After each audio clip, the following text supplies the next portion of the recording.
one of the, I would say, dumbest moves I ever made. It wasn't the first time though. I had been taking little little contraband stuff down to the prison for my cousin before, and but actually I never took it down to the prison. Let me correct myself on that. I went and met like correction officers. You know what I'm saying? Gave them weed or whatever, a cigarette, tobacco, or whatever, and at their house. And then they'll get it, and then when they go to work the next day, they'll take it on there. Now my cousin had plugs like whichever prison he ended up going to, you know what I'm saying? But in this particular case, he was in Dooley State Prison. Big shots out to my homie down there in Dooley, man. And so me and one of my little cousins decided we're gonna go take this take some stuff down there to the prison and throw it into the bushes or whatever, and then the detail they come out later on the next day might be cutting grass and it'll be right there. Y'all know how it go. People been doing this for years or whatnot. So and what's crazy is I didn't even have to do it, like, you know what I'm saying? I was like, for the money wise, I was doing it to help cuz out. Of course I was gonna make some money off of it or whatnot. But so we end up going down there right before we went down there. The day before we went down there, we was finna go like on a Thursday. And we would sit on the porch preparing to go, me and my little cousin. And then what's crazy is the skies like got dark. We looking at the clouds. We was like, wow, man. All of a sudden, it just got dark. Like it was finna storm, y'all, regular day. And when we was finna get up and leave, man, with no rain and only very cloudy, lightning struck. Phew, boom! When the thunder came right behind it. And when I say it knocked off all the power in the entire apartments and maybe 2 blocks over. And we talking about with no rain, just got cloudy, then one strike of the lightning, then boom, all that just went out. So we ended up not going, and we took that as a sign because we talked about it. But the very next day, we ended up going anyway. We ignored the sign. And we ended up going anyway. It was like 10 o'clock at night when we got there. So we talking about like we probably left at 8. It was like a 2-hour drive or whatnot. And we had GPS. We had the GPS going. And we had some satellite pictures. And we had some satellite pictures of like the prison and the spot we supposed to throw it at. Put the stuff in the bushes or whatnot. And it wasn't even by the prison. It was outside the prison or whatever, because it was for the people who had detail outside the prison. So when we get down there, we're not knowing, how things are set up, GPSs and satellites and things of that nature when it comes to the prison. So the way that we expected to go down and come up to this bush, the GPS didn't take us that way. It took us like the opposite way. So with it taking us the opposite way, we had to ride past the prison. You know what I'm saying? Like this one street.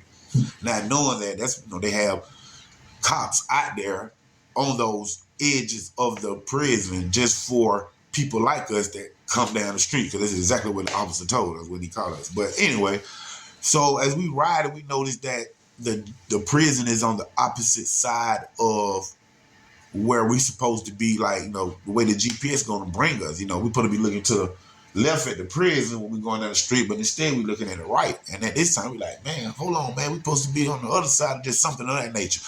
But time that happened, we noticed that it's a cop, a CO or whatever, a cop, a sheriff, on the side of the road in the bushes, like parked to the side. And here we come down now, 2.5 hours away, in a Jaguar, right? In a Jaguar, 2 black guys, 10:30 at night with Fulton County tags. So of course he get right behind us. While we scrambling around in the car. We done ran through stop sign. Ran through stop sign. Now the lights on us. Now they in the car. They asking questions. We telling them, we saying this, we saying this. Of course, now they want to bring a dog. Dog comes, find like a half a pea of marijuana. So of course, they end up detaining us. But what they say is they detain us pending investigation. You know what I'm saying? So now they're subpoenaing that they're holding us, and they're subpoenaing Metro to get into our phones, and to Verizon, because he had a Verizon, I had a Metro. So after they get a subpoena, they get in our phones. They don't see no messages, but they do see satellite pictures of the prison. You know what I'm saying? And I think they may have caught that in my phone, something like that. But I do know that my cousin's phone had his uncle name in it. And they went through the names in the prison and matched it up. Found out that he was, the cause of us coming down now. So I think like he went to the hole or something. We locked up. Like I said, my cousin that came with me is one of my first cousin's son. So he's a second generation cousin, and that didn't sit well with my family. With me being the oldest, of course, they looking at me like you should have known, and you should have not brought him into it and things of that nature. Which I understand that too, but he's grown. I was going by myself with somebody else actually, and then he came like, hey, I'm going with you. I just talked to my uncle, blah blah blah. So hey, but yeah, that was one of the dumbest things. That was one of the dumbest things that I did, because of course if we didn't stay in jail, the family gonna come get us and whatnot. So he left within like 2 days. I left the third day. Now we out. Now we're going to trial for it. A year, 2 years later, we're going to trial for it. And I was thinking that never, we got caught with some marijuana. So be it. I'm not on probation for no more. All the little shootings and aggravated assaults and stuff I had, probation is over with. I haven't been in trouble in 12 years at this time. Haven't been on probation in 12 years, and it's just some marijuana.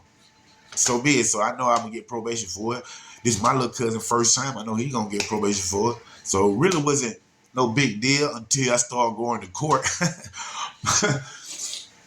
So I started going to court, seeing that it was a little bit more serious than what it was, but I still wasn't too much worried.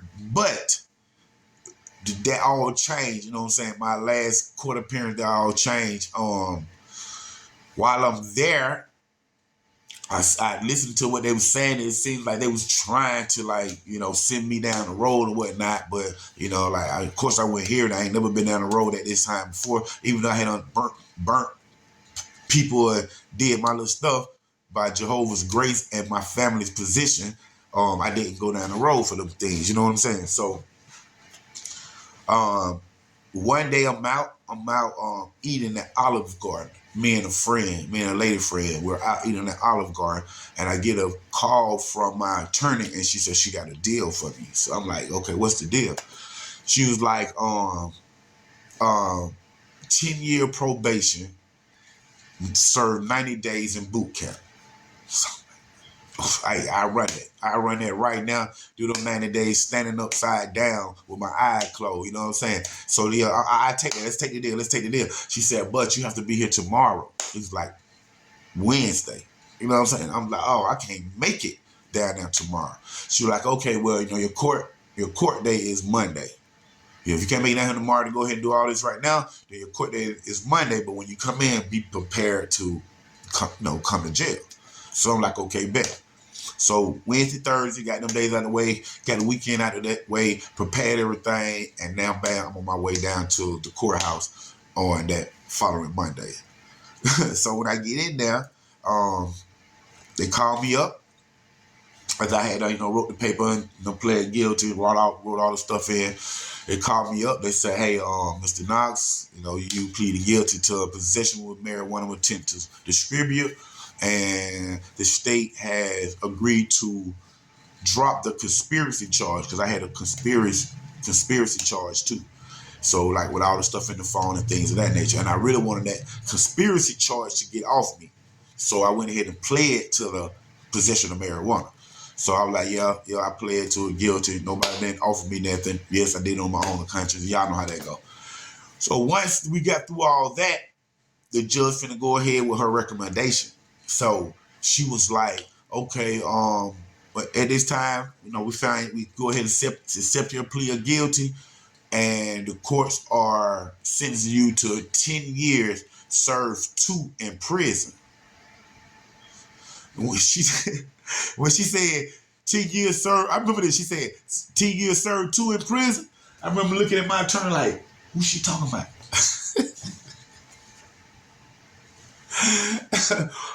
I looked at my attorney. I said, I pointed at the judge too, like they're like, who's she talking about? Like they're like, who the hell is she talking about? And the attorney said she talking about you, but I think like the judge looked and noticed that little, hold on, what's going on type thing, and she said, it seems that to my attorney, she said it seems that you and the DA had other recommendations before this. And then my attorney looked at the DA like, yeah, we had already discussed that if he pleaded guilty, you was gonna give him 90 days boot camp. And then the DA raised his hand and stood up. The Honor was like, go ahead. And he was like, yeah, but last night I got a call from upstairs, talking about his boss. I got a call from upstairs and they was talking about Mr. Knox's record. And then he went on to explain my record like, in 2007, Mr. Knox had aggravated assault for shooting somebody in Fulton County. In 2009, and then he went back like in 98. He went all the way back like to 98, 99. He was like he had burglary charges, home invasion, and he had 2 more aggravated assault charges for shooting somebody in Atlanta, Fulton County, just all this stuff. And then my attorney interrupted. This is we talking about I had paid her 6 bands. And she turned around to the judge and she said, Your Honor, everything that he's mentioning is like 22 to 25 years old, except for the last thing, 2007, 2009, which Mr. Knox has been probated for, did everything he needed to do, and he's off probation. And she was basically letting the judge know that all this stuff that they going on, trying to send me to prison, is 20 years old. 15 to 20 something years old. Why are we bringing that up? And the judge responded by saying, I'm aware of how old it was, counsel. And then she said, state recommend 10 years, serve 2 in prison. Boom. Man, I'm in that mother. Like, what? I didn't come down here for this. I came down here for 90 days. What my 90 days? For real, man. But yeah, that was it, man. Them folk gave me 10, served 2. And I stayed in the county for like 3 weeks, man. They sent me down to Jackson. I got to Jackson. I was just finna dress out in Jackson. And then somebody else called my name. Duntree Knox. Where's Duntree Knox? Raised my hand. They found me. They're like, come on, grab your clothes, put your clothes back on, whatever. Let's go. I'm like, well, I'm going, I thought this diagnostic is Jackson. He was like, yeah, you going down to Coastal.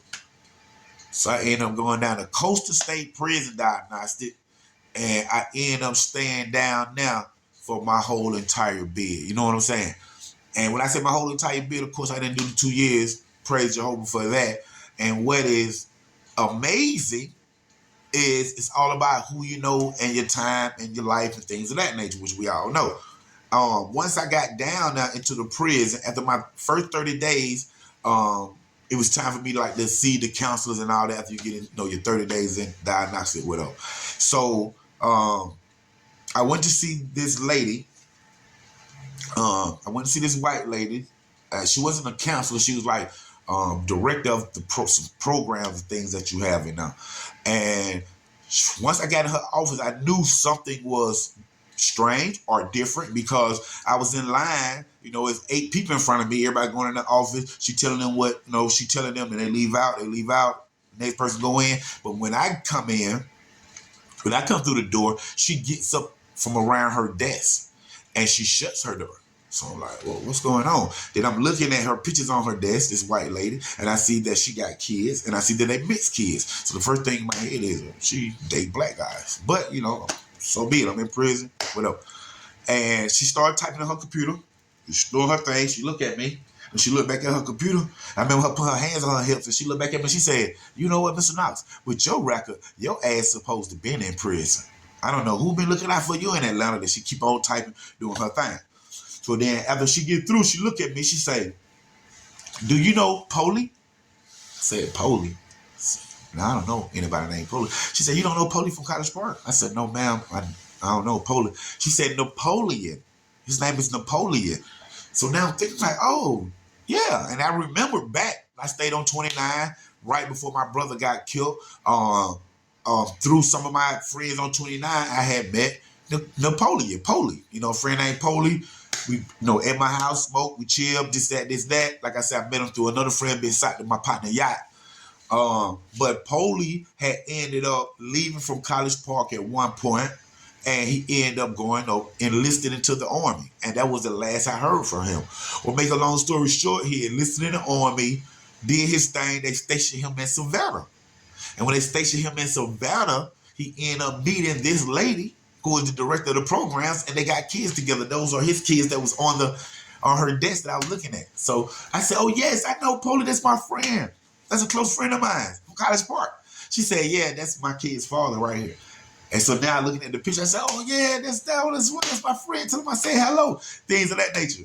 So she was like, okay, well, listen, Knox, check this out. She said, I'm going to put you in this program.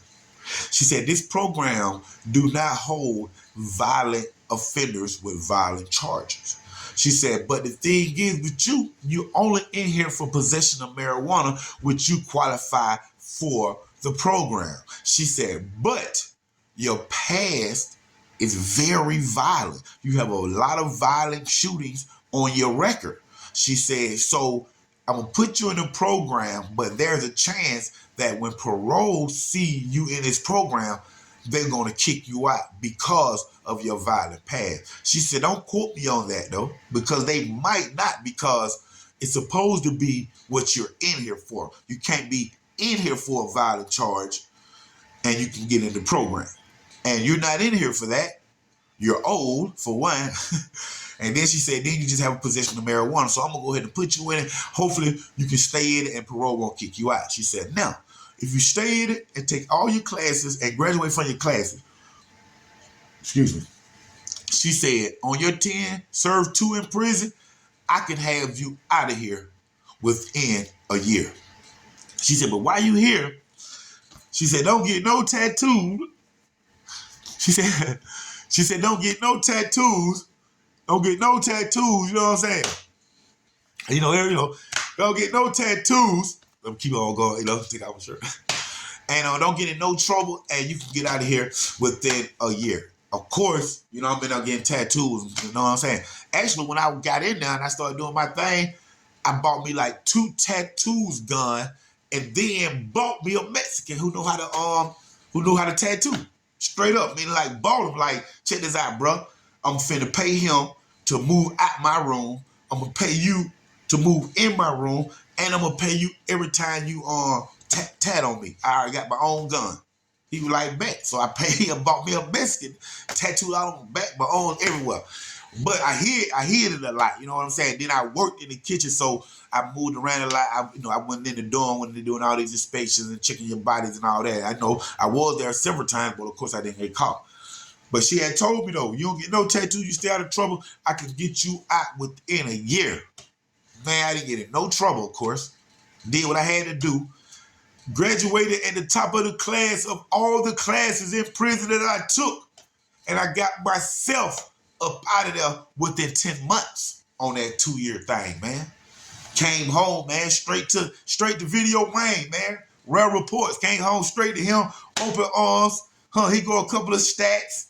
You know what I'm saying? And let's do this, bro. And look at me now. We all on Tubi, New Orleans Exposed. You know what I'm saying? All on Prime Video. My movie finna hit Prime Video and Tubi next month. Knox, American Nightmare. Y'all look out for it. It's going down. OG Black Bart, 3700 right here. Underground Source TV. Y'all like, subscribe, stay tuned. We're going to keep them coming. College Park, stand up.